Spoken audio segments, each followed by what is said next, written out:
Well, and we're in a culture that is driving everybody towards this idea that happiness is purchased through luxury, comfort, and ease.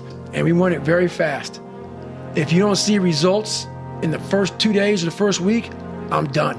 That's the mentality of most people. The struggle is too real. We're not patient. We, like in a world where you can Google the best restaurants around me right now, no one is patient. And for you to lose weight, for you to stop drinking, whatever the hell you're going through, it takes a lot of patience, a lot of time, and a lot of pitfalls, a lot of plateaus. You're gonna hit so many fucking plateaus. If you don't know how to get around that plateau, it's not gonna happen fast. Mm-hmm. Yeah, everybody wants the hack. Yeah, everybody wants the hack. There is no hack, man. There's no hack. What do you think is the biggest stumbling block that most people face with this kind of journey? Honestly, is they have the woe is me mentality. It's too hard. Life isn't fair. These things in life are not easy for me. You look to your left, you look to your right, and you start to judge yourself off other people. Like if you're a female, well, she's skinny and she doesn't work out as hard as I do. And everything starts to corrupt your mind. You start to look around too much at other people and what they're doing, and that starts to corrupt your own dialogue. We are judging ourselves against too many fucking people. You have to judge yourself against yourself. And that's the one thing I started learning, man. This isn't a race against me and Rich Roll. This is a race against David Goggins and David Goggins alone. And once you can silence all that bullshit, all the outside interference and things that are attracting your mind to everything, you can then start to grow and realizing I'm stressed out for no reason. This is my own little race. This is my own timeline, and this is how I'm going to run it. I think that so many people are so disconnected from themselves. They're operating on autopilot. They're reacting to their environment. That's the big thing, man. And that's why it was important for me to finally realize, stop being all these fake people I used to be. Stop being afraid. There was no growth until I cut myself down to nothing, to the person I really was, the real human being. And once I found out who I really was, that's when I started growing. I was trying to build on top of a lied, fucked up foundation. You can't build a house on a fucked up foundation. So I had to get down to the actual mineral soil of who I was, and that's when you can start real growth. And what is the role that suffering plays in that, or the willingness to suffer? It starts to peel all those layers away, all those artificial layers away. If you're willing to suffer and go back in the grind, that internal dialogue you have with yourself when you're in misery and you're uncomfortable, it's a real, scary, unfiltered, no lying dialogue between you and yourself. And people know exactly what the fuck I'm talking about when you're in a bad spot in life and your mind is saying all kind of shit. That's who you really are. That's the real you. No Rocky Balboa moments going on up there. Yeah. Like, hey, you know, it's round 14. Let's come on. We got this. No, it's like, fuck this. I'm out of here, man. This is crazy. That's where the growth happens. When you're able to stay in that moment and talk yourself back into the suck of wherever you're going through, and you start stripping those layers away. But as you're stripping those layers away, you're building calluses over top of shit in your mind. That's where the growth starts to happen. Is when you have to force yourself to stay in it. You can't leave it. Like that first 100-mile race I've talked about several times, where I lost everything. Still the hardest physical thing you've ever done, right? Yes, physically and mentally, because like you just said, I was unprepared for that race. No training. You should just recap it. Like zero training, running 100 miles so that you could... And it was like 3 days later, I'm in a 100-mile race, no training at all. And when you do that, it is stupid. But what it does, if you're not going to quit it, like you just talked about, it breaks you down to nothing.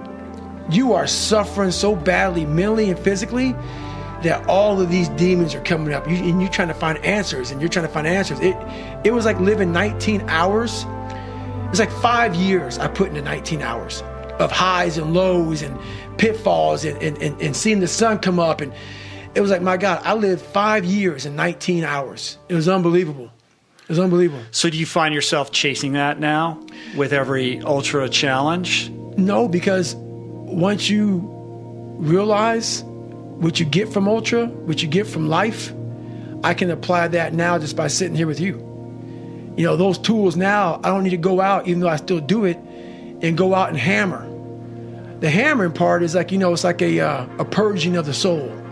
You go out there and hammer out there. You got to do that every once in a while. You got to hammer, man. You got to get after it.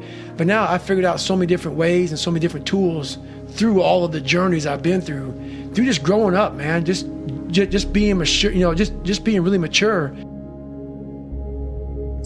But where do you go to? You wake up on a morning, it's cold, it's wet, it's dark, you've got no cartilage in your knee, you've got shitty shorts, whatever it is that's the issue today. Keep talking. It's warm on the couch. That's your it. missus says stay in bed. That's it. It's comfy, That's it's cozy. That's You've got it. work later on. You had an argument last night. You're slightly it. hungover. Because I know every motherfucker ain't going to do what I'm going to do. So this is how you level up. That's how you level up. I know there's a whole bunch of people with that right there. That fires me up. That makes me fucking happy, what you just said. That brings joy to my life right there. Why? Because I know there's so many people that have the ability and just refuse to get off that couch.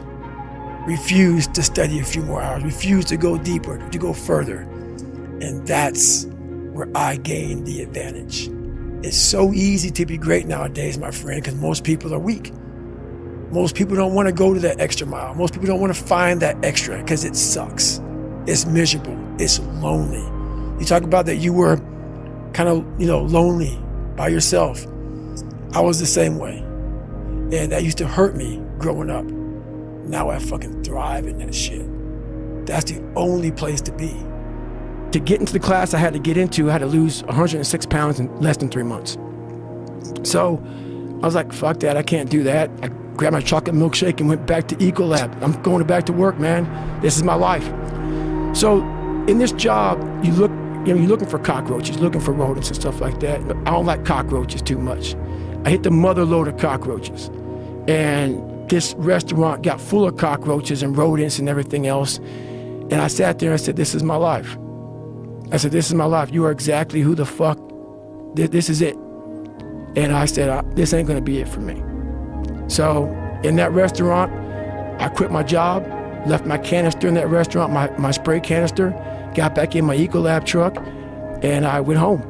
And I started working out like somebody, I became the most obsessed person on the planet Earth. And I was basically, I had to invent a guy that didn't exist. I had to invent a guy that can take any pain, any suffering, any kind of judgment, be called nigger, be called whatever the fuck in the world, and be able to stand in the fucking room and say, go fuck yourself. I had to build this callous mind, and I built it through suffering. I built it through downright fucking just crushing myself. If it was raining outside at 3 o'clock in the fucking morning, if it was snowing, the first instinct is don't go out there and do shit. My instinct was, we gotta fucking go out there.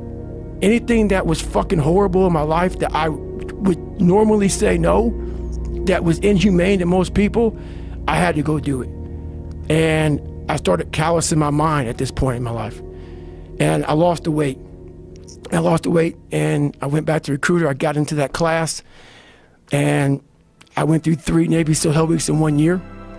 Only guy to ever be in 3 Hell Weeks in 1 year, to my knowledge. The first one I didn't make it through. The next 2 I did. And that I just didn't.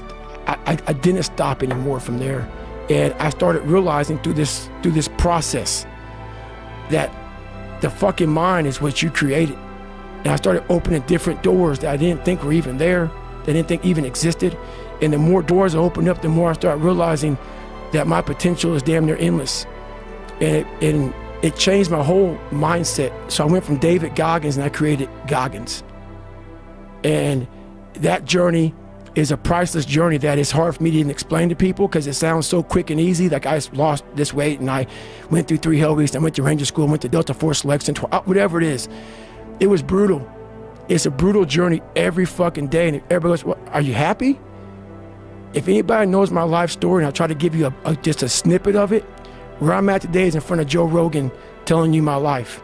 To get through where I became, to get through where I'm at now, there's nothing but pride I have for myself that I can't really I can't really show people because I have this face. I have this face that they see like, are you happy? What's wrong with you? I'm driven. I'm obsessed. And that's what you see. So you come back, you do the quarter mile, Right. you walk back home. How do you regroup? So what I did, I sat down there and I put Rocky in. I got my milkshake, put Rocky. I said, you know what? I was big time in Rocky and Platoon. Why Platoon? I love to see people who were getting beat down. And there's scenes. There's scenes that just drove me. And people in my Hell Weeks, you know, I was in 3 of them. They'd always hear me singing these songs, humming these songs in torturous situations. When everybody's quitting this fucking code, I would be somewhere gone, somewhere fucking gone, and somewhere fucking dark as shit. There's a scene in Platoon when Barnes shoots Elias, and you know they think Elias is dead, and the choppers are taking off, and Charlie Sheen's asking, you know, Tom Berenger, where's Elias? Where's Elias? William Dafoe. Oh, I found him back there dead somewhere. And through the woods, the Viet Cong is chasing Elias through the woods and they're shooting him in his fucking back. And all he wants to do is get to the fucking chopper. He's getting shot in his back, he's getting up, he's getting shot in his back, he's getting up. And you see this guy just fighting. I love the fucking guy who just fucking fights. And so I put these things in as reminders that you're gonna have to fucking suffer, man. This fucking .25, man, this is, man, you're gonna have to fucking suffer to go from this fat, insecure motherfucker to one of the best guys on the planet Earth. This journey is gonna take something that is gonna be incomprehensible to most people. And these different visualizations, how I visualize in my self-talk, it became so nasty and dirty that I almost liked the fact that I went .25. So it became from being defeated to like, man, all right, motherfucker, maybe tomorrow we can go .75. You know, it just became this different mindset. I turned negatives into positives.